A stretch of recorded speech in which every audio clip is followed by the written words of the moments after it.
Hello everyone and welcome back to Age of Nagash, which is a channel dedicated to Age of Sigmar. And in this video, I'm going to bring you a bit of news from Warhammer Community. So this isn't anything about new models or anything coming out, but this is just some snippets of the lore we can expect with the new Hedonites of Slaanesh release coming out. So what I've done is I've just got the screen recorder on, just going to be recording it. I've had a quick read through, but I wanted to read all of it with you guys to share my sort of reaction to it, as I am a very big fan of Slaanesh, and it's just great to find a little bit more detail about him/her and its followers. So what it says is the Dark Prince returns. Find out what that means for the Hedonites of Slaanesh.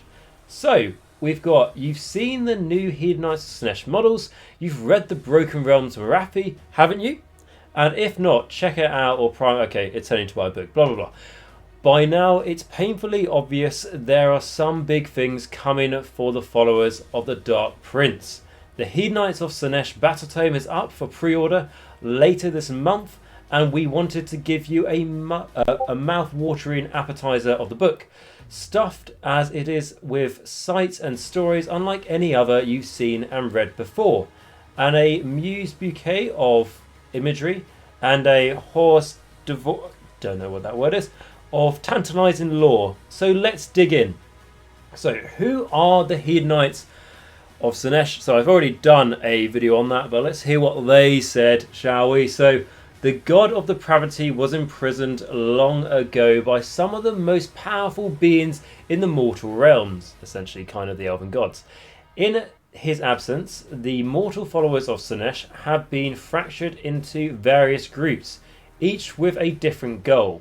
Some wander accordingly to their whim, raving and ravaging. Others seek out their missing deity, pursuing every rumour and driven by the endless quest.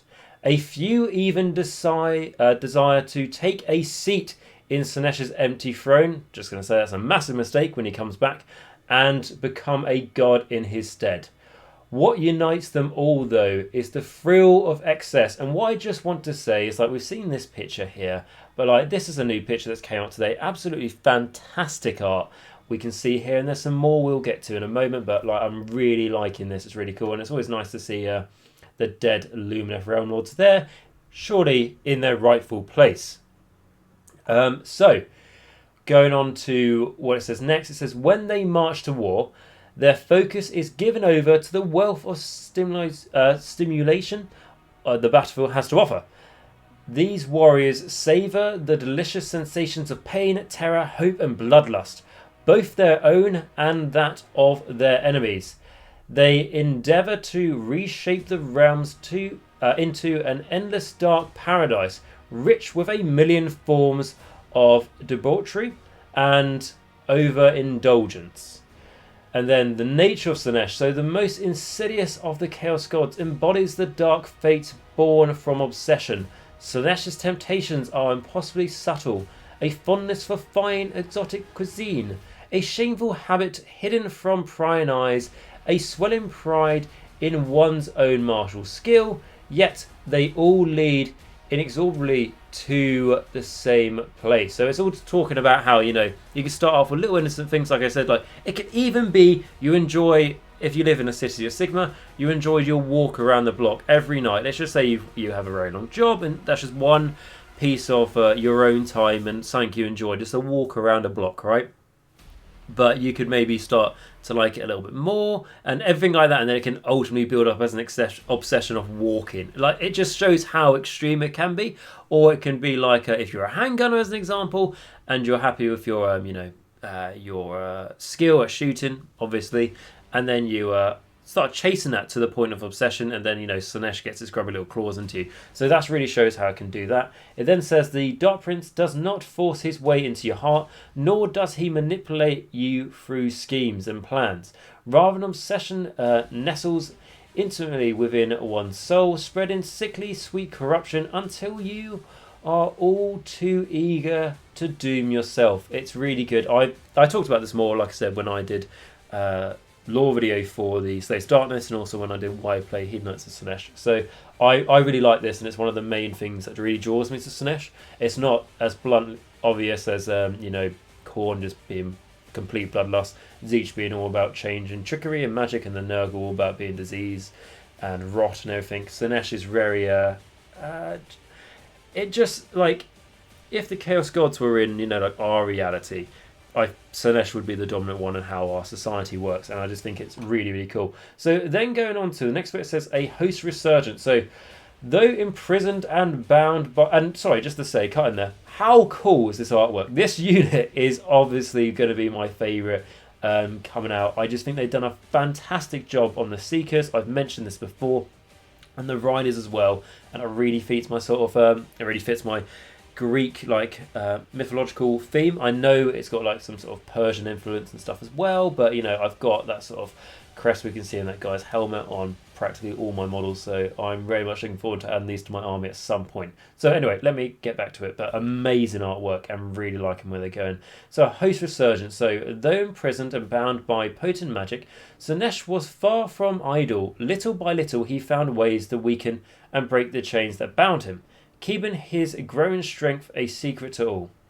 When Morathi attempted to use the Dark Prince's power for her own gain, something snapped, allowing Slaanesh to send a shard of his essence into the fabric of reality, or the realms even. His mortal followers flocked to the nascent god spawn, howling and chanting his praise. So when it says like he managed to slowly break his way free, and he's still in prison, but he's still breaking his way through, it's because he used to be able to send like demons into the dreams of the elves who were like responsible of keeping every single chain locked onto him. And these elves who were like terrified for these, like visions of demons and everything else, or like the demons actually came to them in reality, that they thought, oh, if to get out of this, nightmare, if I just, say how this one chain can be broken, there's still a million other chains holding him. But the problem is, if most of those people who are responsible for each one of those chains has those nightmares, and then goes, it's only one, if I tell them the secret, then, obviously the majority of them will break. So that's kind of how he did it there. And then obviously Morathi and Broken Realms of Morathi, how she ascended to godhood, did that. And then, that's the end of that Morathi book, essentially, or near the end of that book. Anyway, then you've got this artwork, which we've seen before, which is going to be on the front of the battle tome. I don't know if we saw quite as wide as a shot of this. It might have been more zoomed in. But no, very cool. You see we've got archers here. We've got the, I can't remember them, but the ones who are like possessed by demons here, which in the artwork they don't look too bad, but I'm still giving them helmets in real life. And then we've got obviously the big palanquin that we've seen here. But going on to the next bit, so all across the mortal realms, worshippers burst from the shadows and rose up, an insurgency gripping their souls. New campaigns were launched, upcoming leaders seized power, and monstrous demons were unleashed to fight alongside them. And then it talks about the Jacq.l Prince. So, once the favoured son of the Prince of Pleasure, Sigvald the Magnificent, was also held captive for a long time. As the bonds that held Slaanesh imprisoned were weakened, so too did the power of the magnificent mirror where Sigvald's soul was trapped begin to wane. So that's pretty cool as well. It's interesting to know how Sigvald managed to get out of his predicament, as well as his master. So that's interesting how that's tied. And then eventually the Jacq.l Prince was discovered and let loose once again upon the mortal realms, more powerful than ever and basking in Slaanesh's attention again. He assembled his decadent host and began drawing warriors to his banner wherever he goes. The decadent host follows Sigvald, utterly obsessed with the force of his glory. And then we get a magnificent shot of Sigvald, the model we're going to have coming out. I think absolutely amazing model. Okay, it doesn't actually zoom in if I click it. So this is a really nice model. I've said to myself, I'm not like buying any models until I finish my own backlog, but when I do, this will be one of the first, because it's surely really nice and beautiful. But I will be doing it in my white armour, so it'll be quite interesting. And just to say, like, when it says like he made his decadent host and warriors like joined it, something that's quite interesting about Sigvald in the old world is that when he had his like his warband back then, he would want people to join his warband who were beautiful and everything else and looked, essentially very good looking, because he's very vain and he wants the warband to represent him. However, if they are too good looking, Sigvald would have them killed because he didn't want them to be better looking than him. So it's like a really nice thing, and I'm glad they've carried it over, hopefully. So it says, Sigvald the Magnificent burns with the hidden shame buried beneath layers of smug conceit and displays of vain glory. He desires revenge against Nagash. Why am I always the victim in the lore now? God. And then, who fashioned his prison? And he wants to crush the Oshrach Empire to deliver a blow to the great Necromancer. Can't ignore. So, okay, I can see how he can be annoyed, because I imprisoned him in the mirror, but still, it's just not, it's not on. Everyone's after Nagash, which is interesting because I think the Slaanesh will feature heavily in the next Broken Realm book, which is going to be techless, but as it's like saying like techless is invading Shyish, maybe Hedonites of Slaanesh led by Sigvald are going to invade Shyish, or maybe that's going to be the third book in Broken Realms, Broken Realms Sigvald. It could be something we'll see, but I think maybe we'll see Hedonites play a part in the story of the like they kind of did in Marathi, didn't they? But more so in techless, so that could be interesting. Nagash could really be on the back foot there, and the Oshrach Empire is pretty goddamn good. Like, it doesn't really know defeat. I know, like in Wrath of the Everchosen, it didn't succeed in conquering all of the 8 points, but it gave it a bloody good go. So it'll be interesting to see how basically Nagash's, which are interesting because I'm going to be doing a lore video for the Oshrach Bone Reapers soon, and it's just like, it is Nagash's grand design. They are his end game, so it's interesting to see how the Slaanesh are going to do fighting them. And then it says, what's next for Hedonites? So you'll have to read the book to discover the full extent of the revelations, but suffice to say, there's a reckoning brewing that will reach all the corners of the mortal realms. And then, can't wait to get started. It's saying you to buy the Underworld's Darkchasm for that warband. And then it says you'll be able to pre-order the Battle Tome very soon, along with a host of stunning new models. In the meantime, head to Warhammer Facebook page for more news, everything else, and to tell them what artwork you like.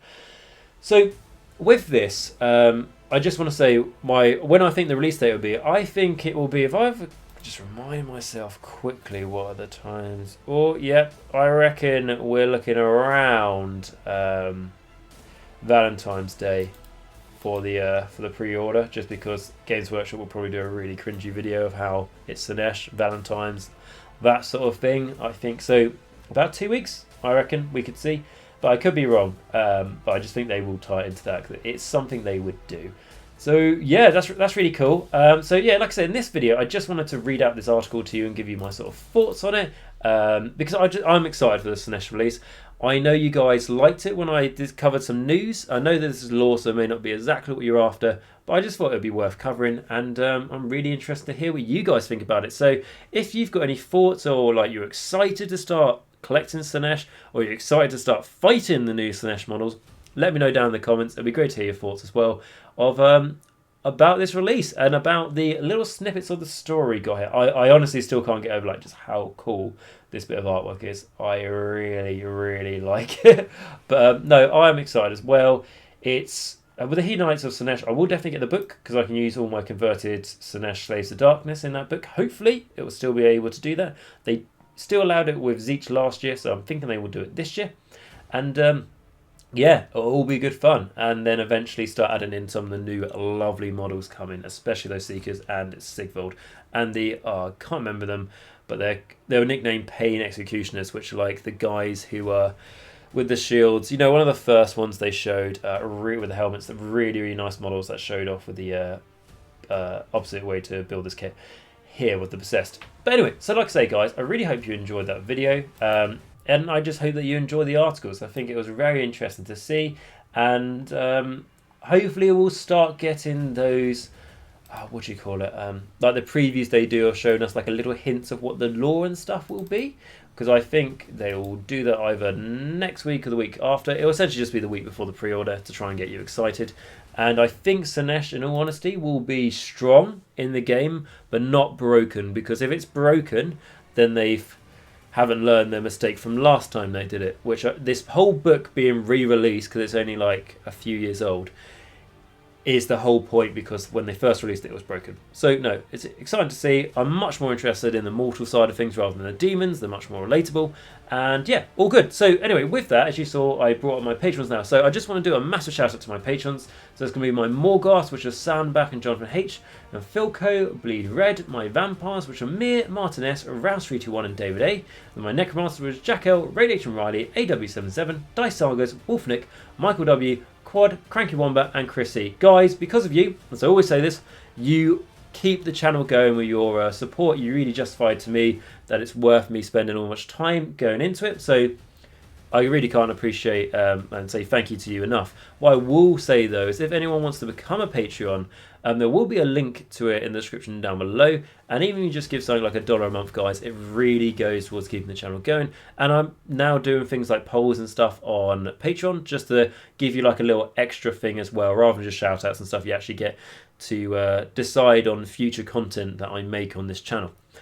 So what I would like to say though, if you can't afford to support on Patreon, that's absolutely fine. But if you did enjoy the video, please smash that like button and that subscribe button and that bell notification if you haven't already, as that is a great way to support the channel. It's absolutely free for you guys to do so, and I would really generally appreciate that.